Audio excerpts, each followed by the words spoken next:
yangingiz muborak bo'lsin. Chunki sizni faoliyatingizdagi insonlar uchun bizni mehrimiz, muhabbatimiz bo'lak. Chunki bilasiz, go'zal opa-singillarimiz, aziz bekajonlarimiz yilning istalgan paytida har bir kunni quvonch bilan kutib olishni xohlashadi. Quvonch esa bevosita qalb go'zalligi va tashqi go'zallikka bog'liq. Ayniqsa biror tadbirimiz bormi? Ertadan aynan o'sha sizni yoningizda kutib qolmaslik uchun ham qo'ng'iroqlarni amalga oshiramiz va bugun sizdan eng munosib bo'lgan ma'lumotlarni, maslahatlarni olishlikka tayyormiz. Yaxshi yetib keldingizmi? Xursandmiz. Lutfiya opa, aynan ushbu faoliyatni boshlashingizga nima turtki bo'lgan, nima sabab bo'lgan? Yoshlikdan qiziqishmi? 1999-yil ish faoliyatimni boshlaganman. U paytlar salon krasotlarda akamlar ishlardi. O'shalar bilan borib kelib salonni ochishga qaror qilganman.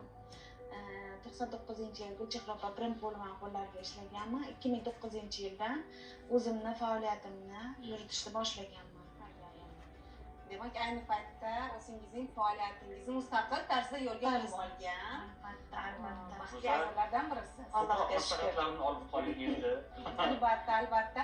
Endi Lutfiya opa, mana bugun biz yoz mavsumi arafasidamiz. Yoningizda keladigan opa-singillarimiz asosan qaysi mavzularda sizga murojaat qilishmoqda va qaysi soch turmaklarini tanlashlarini maslahat berasiz? Hamma yoshga har xil narsa tavsiya qilinadi. Aslida yuzda tuzilishiga qarab ham tavsiya qilamiz.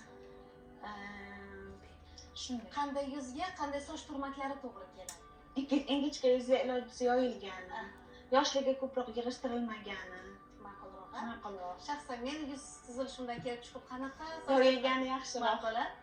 Ajoyib. Bizning go'zal qizimiz ham ayni paytda tayyorlar, xush kelibsiz.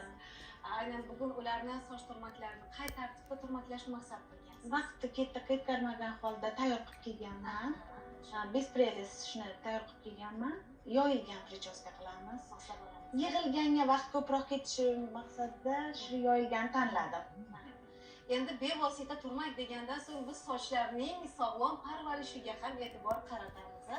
Qanday niqoblarni tavsiya qilasiz? Chunki hammamiz foydalanamiz. O'sha utyujok deymiz, fendan foydalanamiz. Shularni oldini olish uchun har kun agar utyujok bilan ishlansa, termozashita qilish kerak. Yuzlarga SPF bilan chiqsa yaxshi bo'ladi. Chunki SPF juda ham kerak. Bizani quyoshimiz juda ham kuchli. Qaratadi yuz uchun xavfli. Aynan quyoshdan saqlovchi kremlar nafaqat ayollar, balki bugungi kunda erkaklarga ham tavsiya qilinadi. Albatta, juda ham kerak.